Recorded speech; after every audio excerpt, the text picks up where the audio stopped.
El avión de la empresa Austral había partido desde el aeropuerto de la ciudad de Posadas, en Misiones, a las 21:15 de esa noche del 10 de octubre de 1997, con destino al Aeroparque Jorge Newbery en Capital Federal. Salió casi con una hora de demora y ya era el tercer vuelo que hacía el mismo trayecto en ese día. El comandante Jorge Césere y el primer oficial Horacio Núñez tripulaban el avión DC-932, que promediando el vuelo se encontró con una tormenta de la que los pilotos no habían sido informados, pese a que existía información disponible sobre tal situación. Ese mismo día, un vuelo de Aerolíneas Argentinas que coincidió en ruta y horario había diseñado un plan de vuelo sobre territorio uruguayo que evitaba atravesar esa tormenta. Apenas habían pasado las 22 cuando el avión Austral estaba por transitar por la ciudad de Gualeguaychú y comenzaría a iniciar el descenso hacia Buenos Aires. Fue allí que el comandante advirtió en los controles que la velocidad de la nave había disminuido por debajo de lo recomendable. Para compensar esa pérdida de velocidad, el piloto aumentó la potencia de los motores, pero el velocímetro continuó indicando que la velocidad seguía disminuyendo, cayendo a unos 500 kilómetros por hora. El piloto del vuelo perdió contacto con los radares argentinos y uruguayos a las 22:23. Se encontraba a 70 kilómetros de Gualeguaychú y se había desviado de su ruta para escapar de la fuerte tormenta. Según los meteorólogos de la Fuerza Aérea Uruguaya, bruscos ascensos y descensos de aire, una temperatura de 59 grados bajo cero en la zona de vuelo y vientos de 80 kilómetros por hora eran la escenografía de esas horas.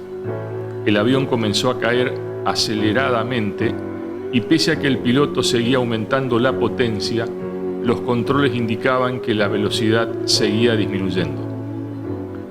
Luego de varios minutos de intentos, el copiloto extendió los slats, intentando desesperadamente ganar sustentación, pero la presión del aire arrancó uno de ellos del ala derecha, por lo cual la tripulación perdió todo control sobre la nave, que terminó estrellándose pocos segundos después, cuando pese a lo que marcaban los registros, iba a casi 1.200 kilómetros por hora.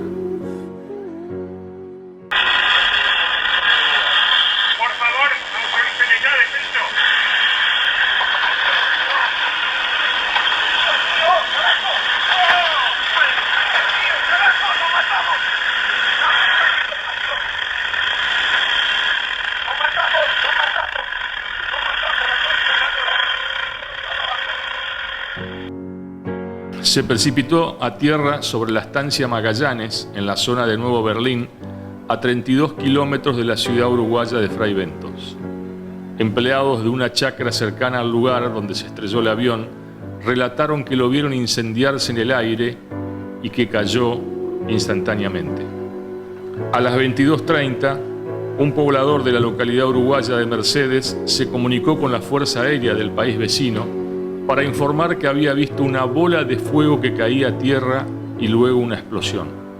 7 minutos antes se había producido el último contacto entre el avión y el radar del Aeropuerto Internacional de Carrasco, en Uruguay. El coronel Walter García, titular de la dirección de la Asociación Civil Uruguaya y de la comisión que investigaba el accidente, relató que cuando el avión desapareció del radar de Carrasco, se encontraba a 30.000 pies de altura. Segundos después reapareció y ya estaba a no más de 6.000 metros de altura, por lo que deducimos que cayó como un misil en forma perpendicular, aseguró. El hecho provocó la muerte de sus 73 ocupantes y se constituyó en la máxima tragedia aérea de la historia argentina. La verdad que fue uno de los momentos más complicado que tuve en mi vida profesional en realidad, porque en ese momento, que era el 10 de octubre de 1997, eran cerca de las 10 de la noche, un viernes creo que era, muy lluvioso, y me llaman el intendente municipal. Yo en ese momento era el director del hospital de Fray Bentos, el hospital Ángel M. Cuervo, y me llama el intendente de Río Negro, que en ese momento, como decía, era el señor Rubén Rodríguez López, y me dice que había un accidente de avión. Yo estaba ya semidormido y me dormí. A los 2 minutos me llama nuevamente. ¿Entendió usted lo que le digo, que hay un avión de Austral de línea que se precipitó en algún lugar acá en el departamento? Está perdido acá. Ahí comenzamos todo un operativo, tomamos conciencia de la magnitud que podía tener, porque un avión de pasajeros. Nos encaminamos hasta la zona, en la zona de Berlín, en una estancia en la zona cercana a Berlín, muy de noche. El Ejército Nacional, la policía, ambulancias de todas las zonas de Fray Bentos, de Berlín, de Jun, que llegaban a ese lugar. La caída de este avión en matrícula argentina en el año 97 fue el hecho periodístico de mayor repercusión, de repercusión internacional, que nos tocó cubrir a Canal 12, que fue el primer medio televisivo, por no decir primer medio de prensa que estuvo presente en el lugar, que de hecho lo fue.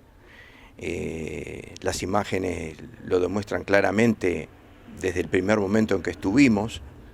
Aproximadamente, estimo que a la 1 de la mañana ya estábamos en el lugar. El accidente, recordemos, ocurrió como a las 10 y algo de la noche, en un establecimiento rural sobre la Ruta 20. Una noche de una tormenta terrible, de tormenta eléctrica, de mucha agua, viento, en un campo donde ingresamos a bordo de un camión del ejército, la única manera nosotros que teníamos de poder entrar. En medio de la noche no había absolutamente nada que nos indicara dónde podía ser el lugar, y hubo que esperar junto a la policía, personal de salud pública que atendió el lugar, bomberos, el amanecer, las primeras horas de la mañana, para poder realmente ingresar al campo del siniestro. Indudablemente que ya un tiempo antes ya algunos de los efectivos militares y policiales a pie evidentemente ya estaban en esa zona, y realmente lo que se vio cuando comenzó a clarear el día, algo, digo, nunca visto, porque cuando te dicen que un avión de esa magnitud cae, en el imaginario nuestro, aunque nunca lo vimos, pero nos imaginamos que vamos a ver restos visibles que nos permita identificar un avión. Nunca pensamos vivir una circunstancia de ese tipo. Ese 10 de octubre del 97 era un día de mucha humedad, un día pesado, un día raro, era un día en el que en lo personal yo tenía la sospecha de que algo podía pasar. Cuando pasaban hechos violentos o hechos más resonantes, ocurrían en la zona de Jun, por la ruta 3, entonces me voy para Jun en la tardecita, pensando que me agarraran al lugar si es que pasaba algo. Sobre las 10 de la noche estábamos cenando en el restaurante El Rancho con el comisario y algunos oficiales de la seccional sexta. Yo recibo una comunicación de la mesa de operaciones de la jefatura. El entonces sargento Villarrubia me comunica que control aéreo de la base aérea de Carrasco había comunicado que en la zona del departamento de Río Negro, en las proximidades de Berlín, habían perdido contacto con un avión de Austral que iba de Posadas a Buenos Aires. En el medio de una gran tormenta de viento y agua, en un apagón de luz en Jun, donde lo que se veían eran las luces de los relámpagos, recibo la primera llamada. Quedamos realmente desconcertados, nunca sospechamos que eso podía pasar, un avión con pasajeros. Y a los 5 minutos recibo en mi celular de la jefatura la comunicación del control aéreo del aeropuerto de Santa Bernardina de Durazno, que confirmaba la desaparición del avión de Austral en territorio uruguayo, en las proximidades de Berlín. Ahí se activó el comité de emergencia, me comunico con el intendente Rubén Rodríguez, él se encarga de hacer las comunicaciones al resto de los integrantes del equipo del comité de emergencia, porque él estaba en Fray Ventos en ese momento, y desde allá activamos lo que fue la colaboración al comité de emergencia de Jun y el resto de la zona. Llegó a recibir llamadas de Paysandú ofreciendo bomberos, ofreciendo ambulancias de Salto, de Tacuarembó, de Durazno, mientras armábamos el operativo para ir al lugar. Era clave conocer el lugar en el que había supuestamente caído el avión. Sobre 22:30 por ahí, la mesa de operaciones de la jefatura recibe una llamada de una vecina de Villa Darwin, de Soriano, que estaba sentada en el hall de su casa mirando televisión frente a un ventanal, y ve caer del lado de Río Negro algo que le pareció un avión que cuando toca el suelo explota.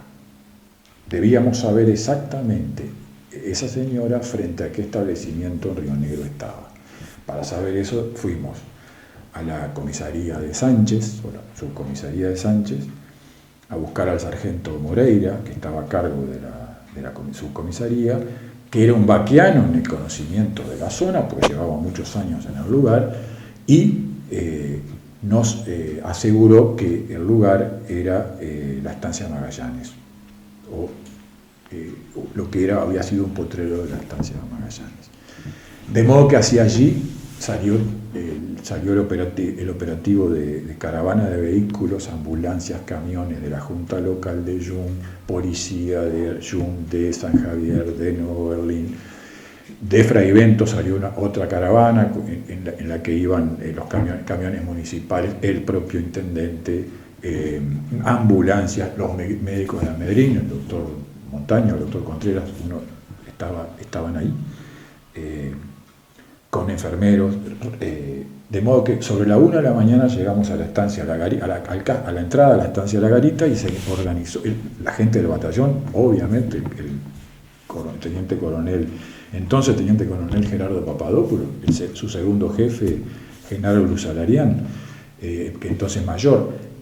Todo el operativo arranca en la puerta de la estancia de la Garita, llegamos hasta la casa, golpeamos, aparece el capataz o el encargado del campo con su señora. Ellos habían visto el fuego y empezamos a buscar en el campo en la noche. Empiezan a aparecer pedazos de fuselaje del avión.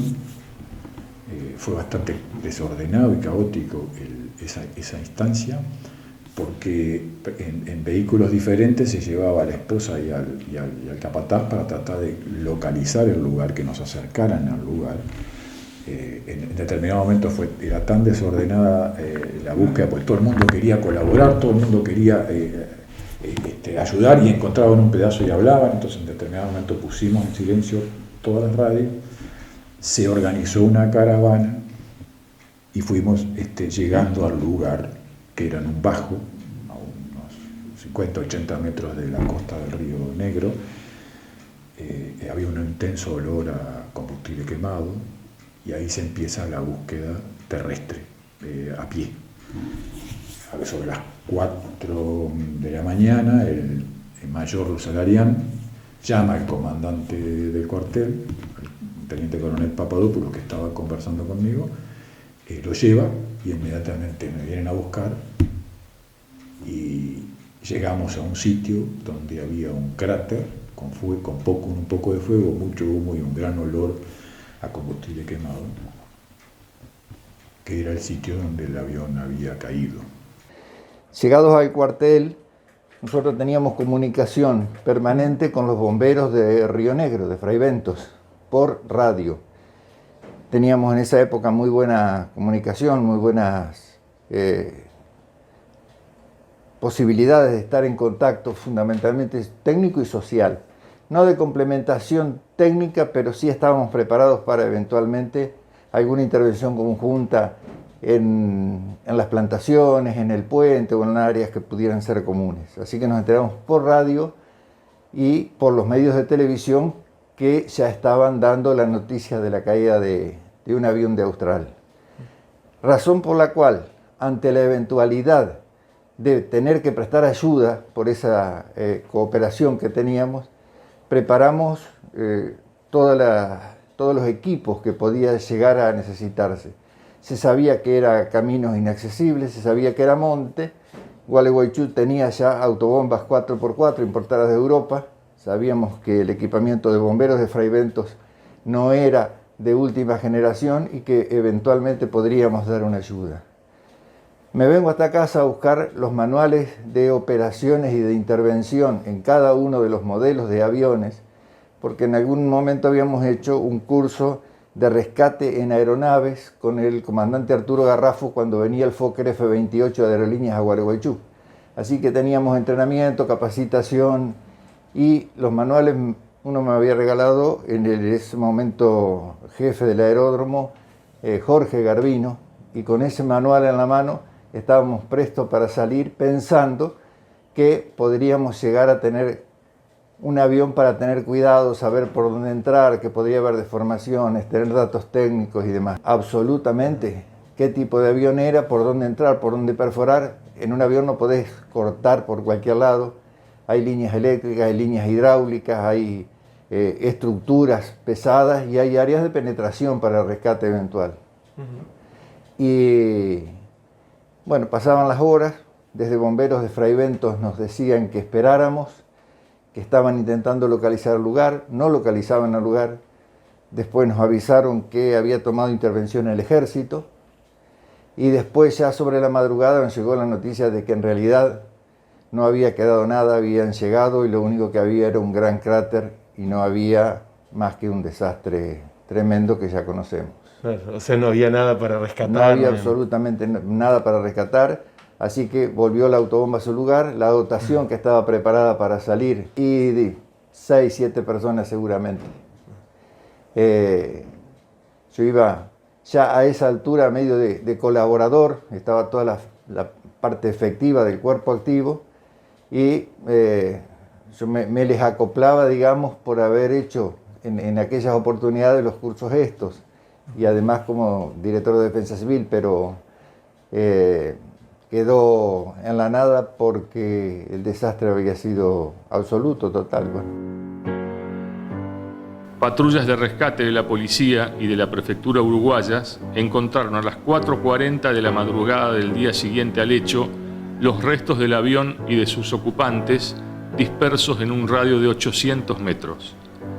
De las personas fallecidas, 68 eran pasajeros, 3 de ellos bebés, y 5 conformaban la tripulación.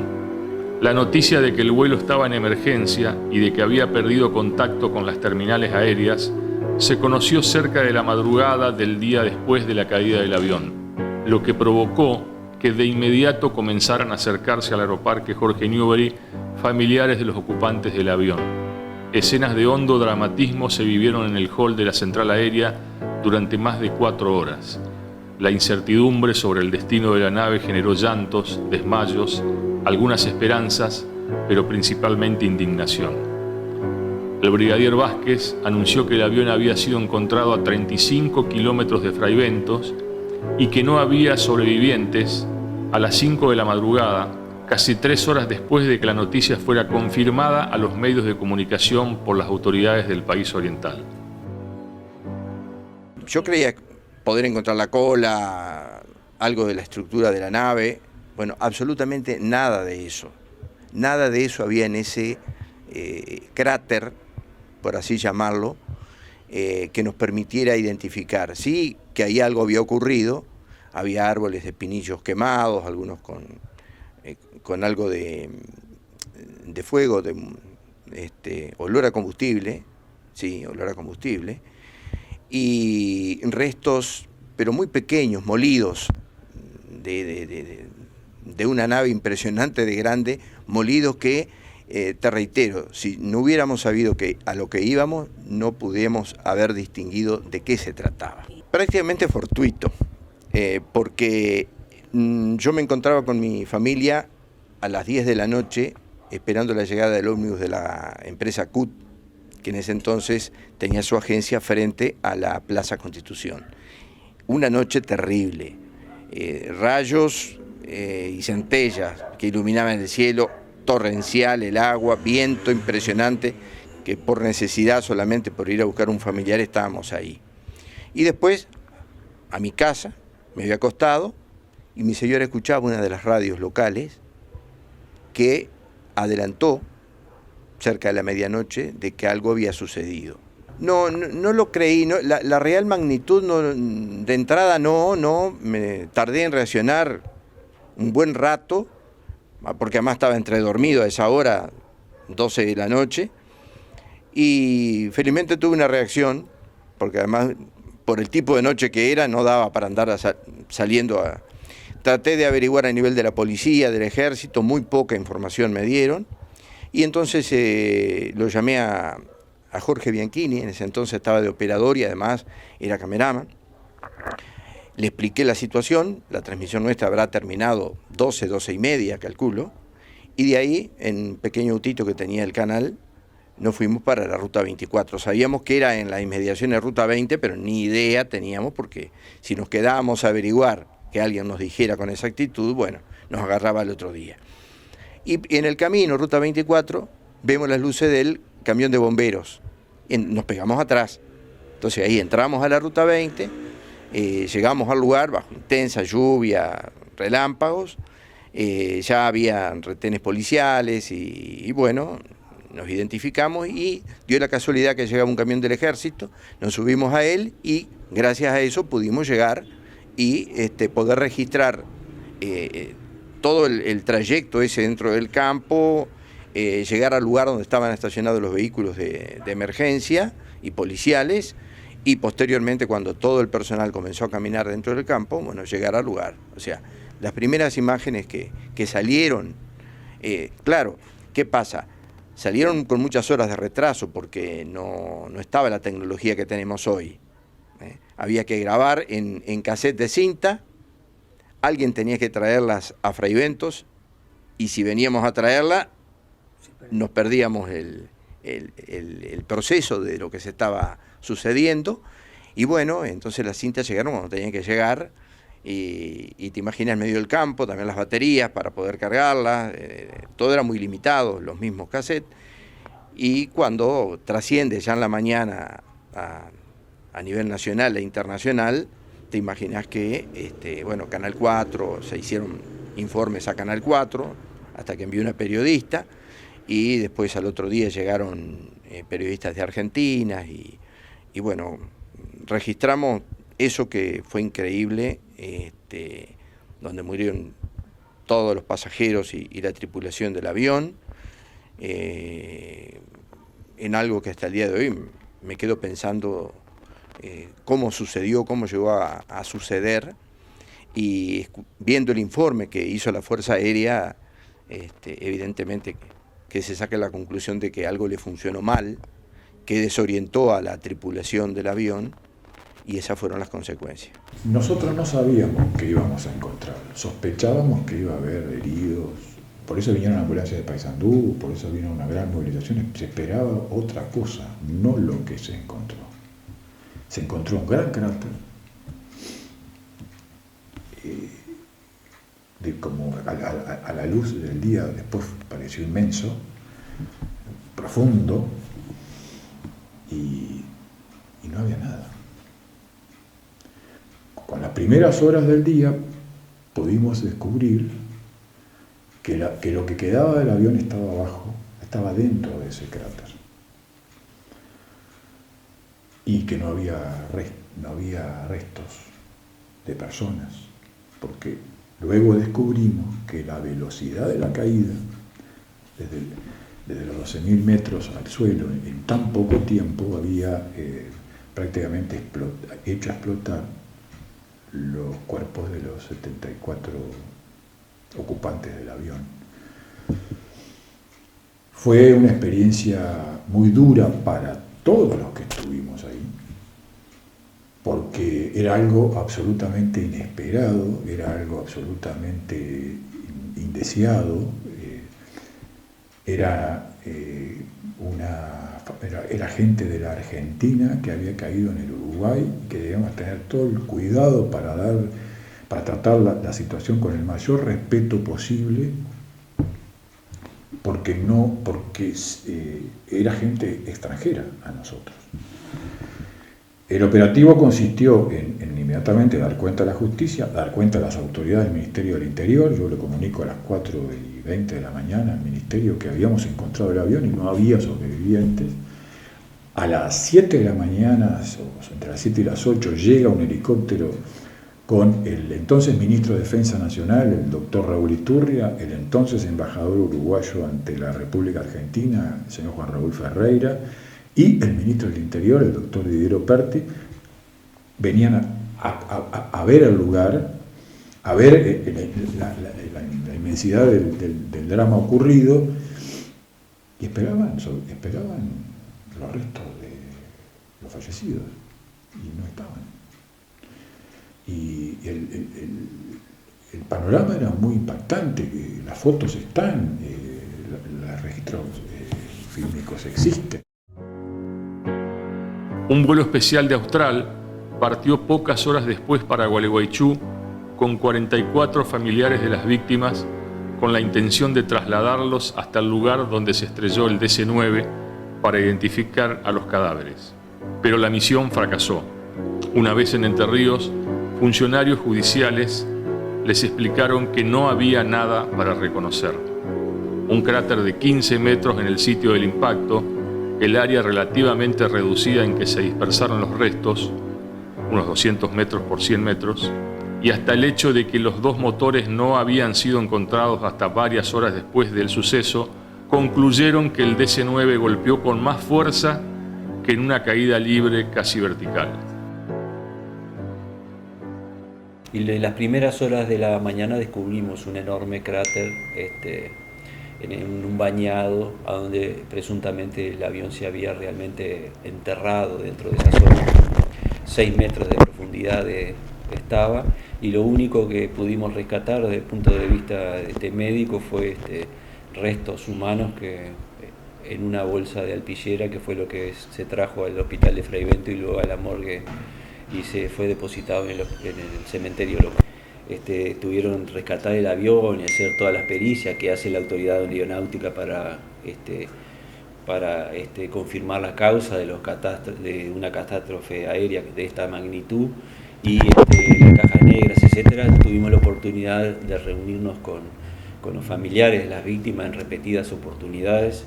Estaba muy se fue generando todo un clima bastante convulsivo, en el sentido de que hacían el responsable a los tripulantes, hacían responsable a la seguridad de la empresa, había una desconformidad muy generalizada, que con el tiempo fue esto, digamos, laudándose, y después terminó en una visita anual a esa zona por los deudos de esas personas y la creación de un lugar ahí, de un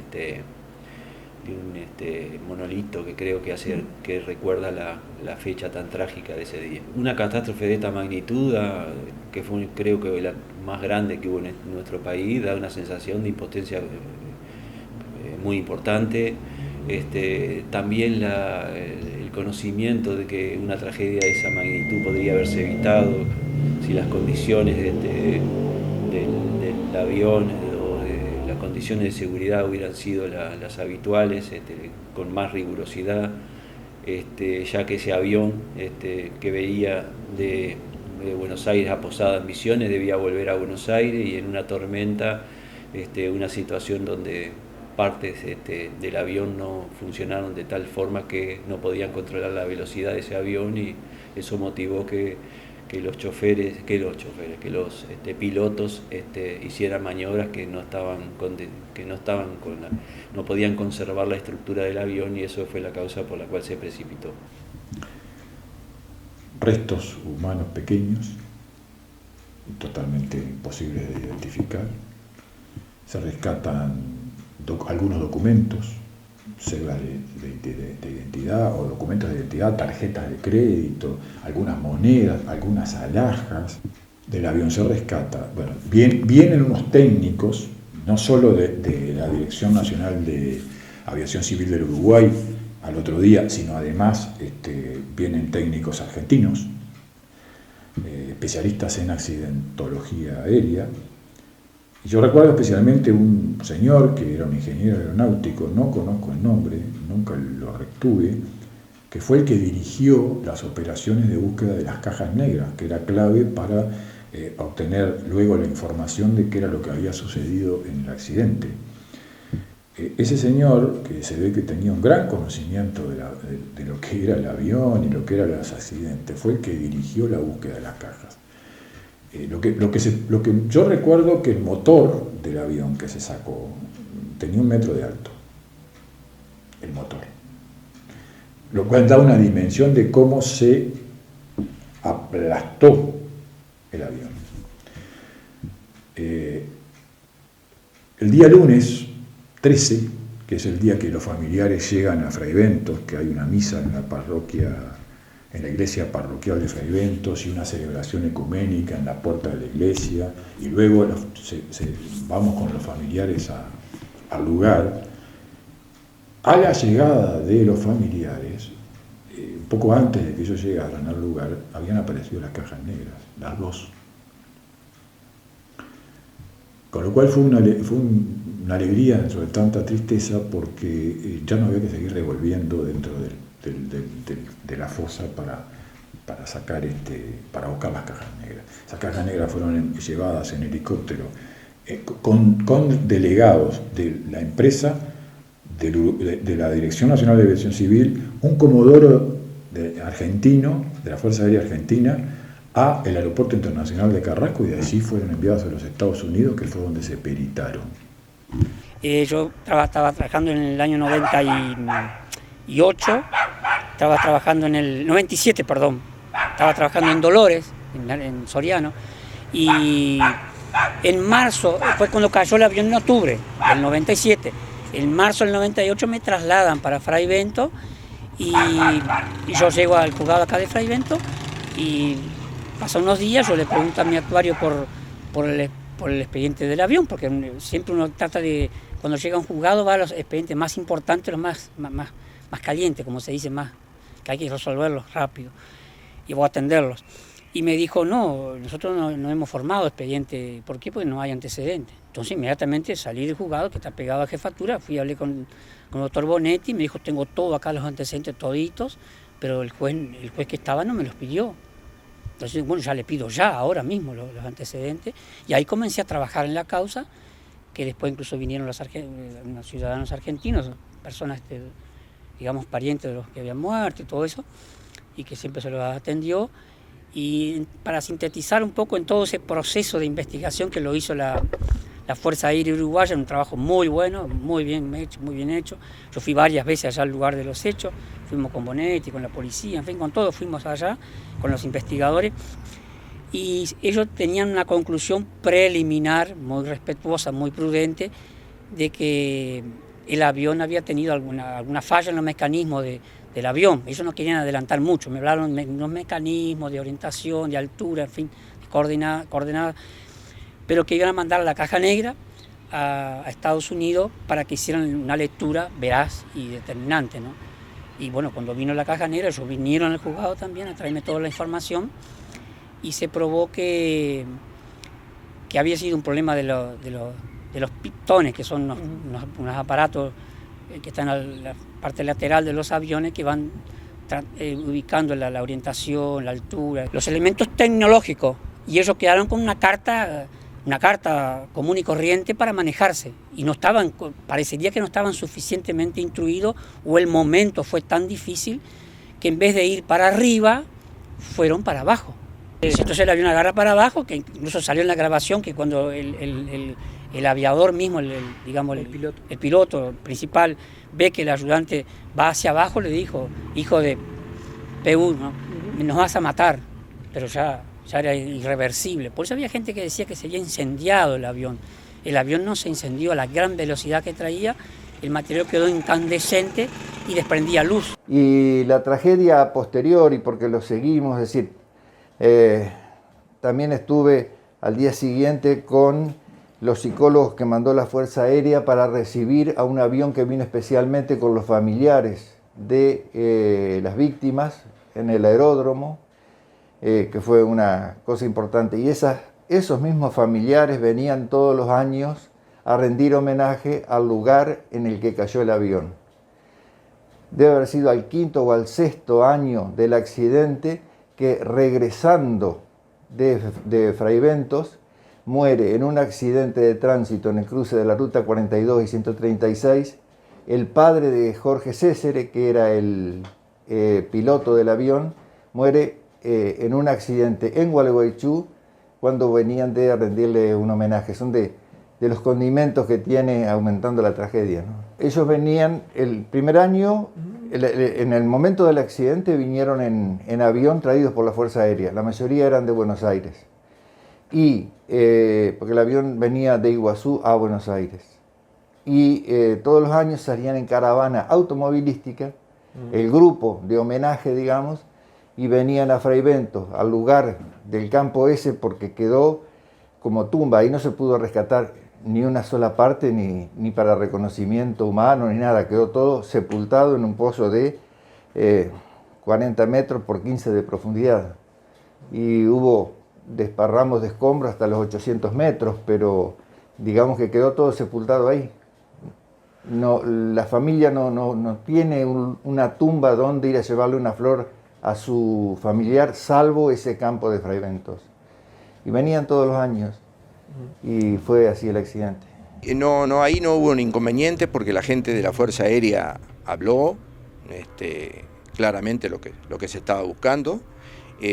Logramos hablar con el capataz del establecimiento, que no recuerdo el nombre ahora, que explicó que algo había escuchado, en la noche había escuchado, y que después, cuando salieron, vieron algo de un incendio, de un foco de incendio, y después los testimonios que fuimos recabando de jerarquías policiales o militares, de lo que se estaba intentando buscar o localizar, porque se desprendía que no había nadie vivo, ¿no?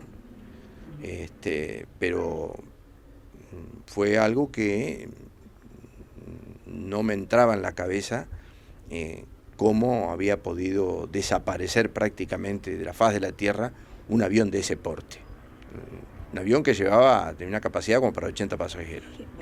No, algo se vio, cuando se llegó, se ve que en la búsqueda a la bodega del avión, algún equipaje, pero como comprimido, completamente comprimido.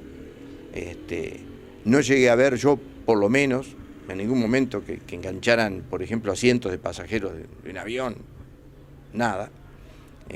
Muchos elementos de metal, cableríos, cosas así, pero nada que vos dijeras, esto es de un avión, y menos de esa característica. El dolor de las familias, de los familiares que llegaron, fue algo que no lo vamos a olvidar.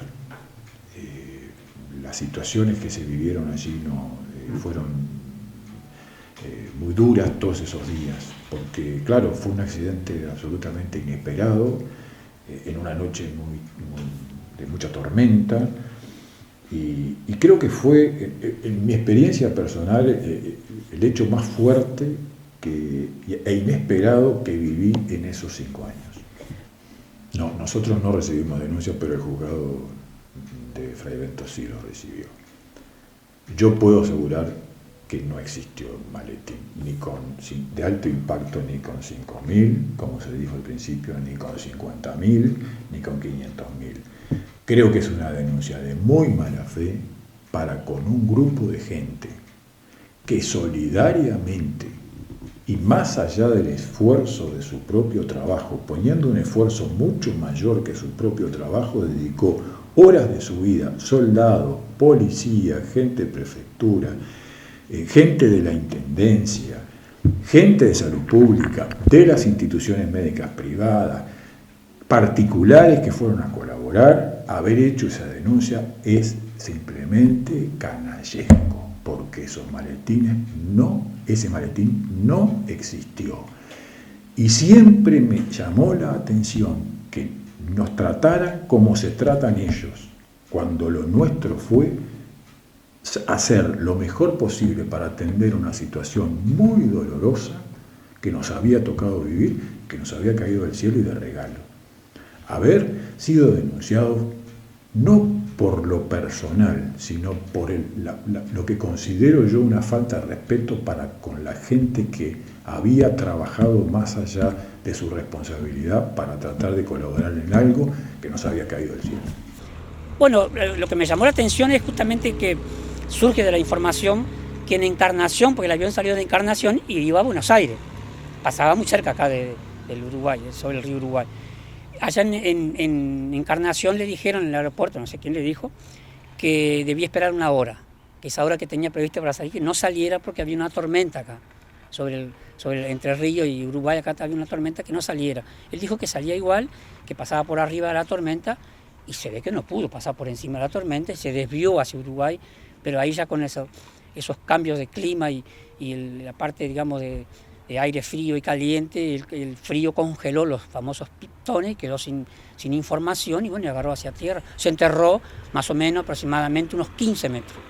Y el dolor de la familia, la entereza de los familiares, fue una tragedia horrible para ellos y participaron de la ceremonia religiosa también, que fue acompañada por muchísima gente de Fraiventos en la iglesia de Nuestra Señora del Pilar, gente que acompañó el dolor de todas esas familias, que después cuando se recordaba cada aniversario, muchos de ellos, a los cuales conocíamos por esa instancia, llegaban por sus propios medios a ese lugar inhóspito para recordar a sus familiares desaparecidos. Y sí, lo escuché el comentario, pero como comentario, después verificar si eso era verdad, era imposible.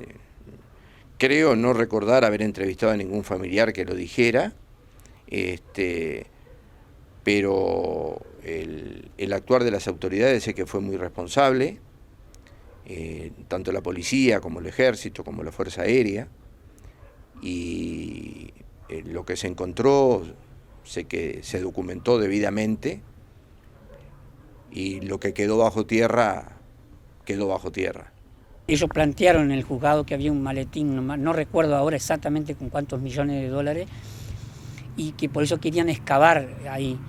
Y yo les dije que sí, saqué una larga resolución bien fundada, creía yo, de que se admitía la excavación, pero todo a costo de ellos, ¿no? Yo no iba, ¿quién soy yo para poner a costo del Estado uruguayo? No tengo competencia. No lo hicieron, se enojaron conmigo incluso, porque puse todo a cargo de ellos, traer máquinas, toda la parte de vigilancia policial, todo para dar seguridad al trabajo, pero no afrontaron los gastos que tenían.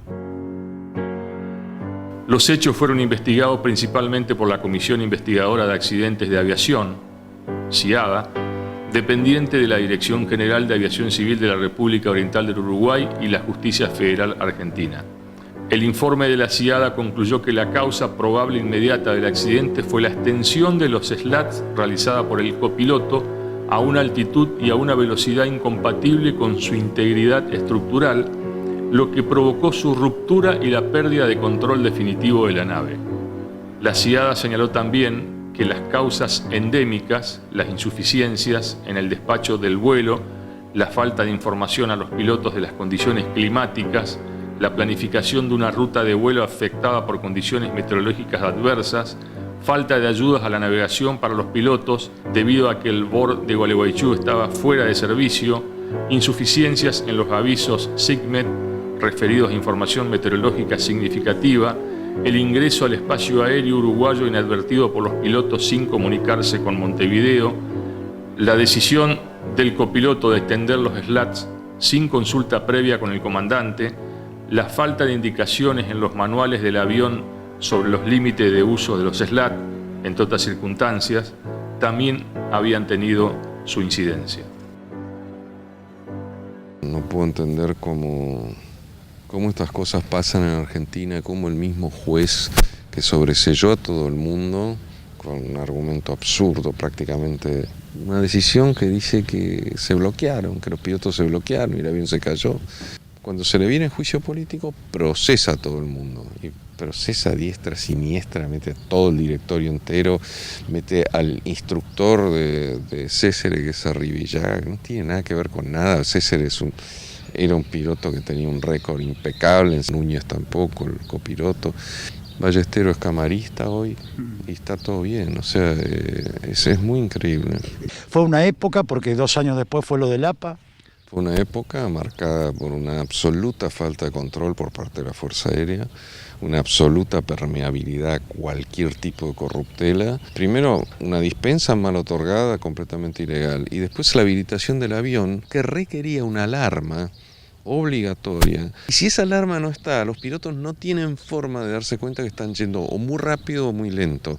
Y fue lo que les pasó. Obviamente los pilotos no tuvieron la menor chance. Entonces, nada, está todo hecho a medida para que el juez conserve su puesto, para que la Fuerza Aérea salga indemne. La investigación realizada por la Justicia Penal de Argentina se extendió durante casi una década, procesando a 28 personas como eventuales responsables del accidente. Pasaría otra década más para que esas 27 personas fueran formalmente acusadas para ser sometidas a juicio oral. Mi nombre es Yamila Nair Williams. Carlos. Agustina Cassinelli. Ignacio Politzer. Gisela. Janina Farer. Luciana. Soy hija de Gustavo Horacio de la Rúa. Soy hija de Carlos Eugenio Cassinelli. Soy hijo de Alejandro Politzer. Soy hija de Estela Rejoría. Soy hija de Estela Rejoría. Soy hija de Rubén Williams, fallecido en el vuelo 2553 de Austral el 10 de octubre de 1997. Donde viajaban 74 pasajeros. Uno de esos era mi papá. Cuando cayó el avión y mi papá murió junto con todos los pasajeros, él tenía 49 años, yo tenía 23. Mi mamá tenía 43 años y yo tenía tan solo 8 años. Yo en ese momento tenía 15 años. Yo tenía 11 años y mi papá tenía 49. Yo tenía 16 años, mi papá tenía 49. Él tenía 34 años y yo 5. Mi papá tenía 37 años y yo tenía 12. Durante 6 meses con este pedazo de avión que era mi papá en el bolsillo, porque cuando llegamos a Fraiventos lo que había era un hueco con cosas desparramadas, ¿no? Ni siquiera había cuerpos enteros.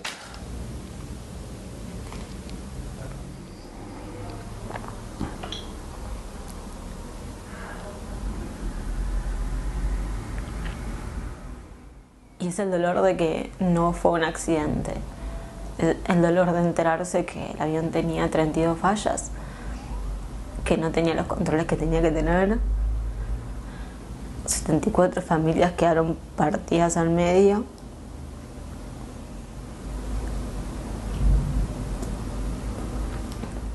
Y básicamente crecer sin un papá.